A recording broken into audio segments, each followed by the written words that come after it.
జార్ఖండ్ శాసనసభ ఎన్నికల రెండో విడతలో ఓటరు చైతన్యం వెల్లివిరిసింది. రెండో విడతలో 38 నియోజకవర్గాలకు జరిగిన పోలింగ్లో ప్రజలంతా పెద్ద ఎత్తున తరలివచ్చి ఓటు వేశారు.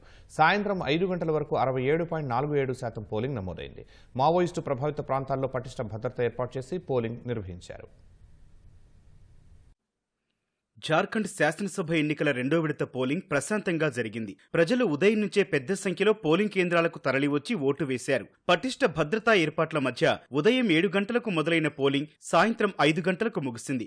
సమస్యాత్మక ప్రాంతాల్లోని 31 పోలింగ్ కేంద్రాల్లో సాయంత్రం 4 గంటలకే ఓటింగ్ ముగిసింది. కేంద్ర ఎన్నికల సంఘం 14,000 పోలింగ్ స్టేషన్లు ఏర్పాటు చేసింది. ఓటర్లు తమ తీర్పును ఈవీఎంలలో నిక్షిప్తం చేశారు. బీజేపీ నాయకుడు బాబులాల్ మరాండి గిరిధిలో ఓటు హక్కు వినియోగించుకున్నారు. ముఖ్యమంత్రి భార్య కల్పనా సోరెన్ తాను పోటీ చేసిన గండే నియోజకవర్గంలో పోలింగ్ కేంద్రాలను పరిశీలించారు.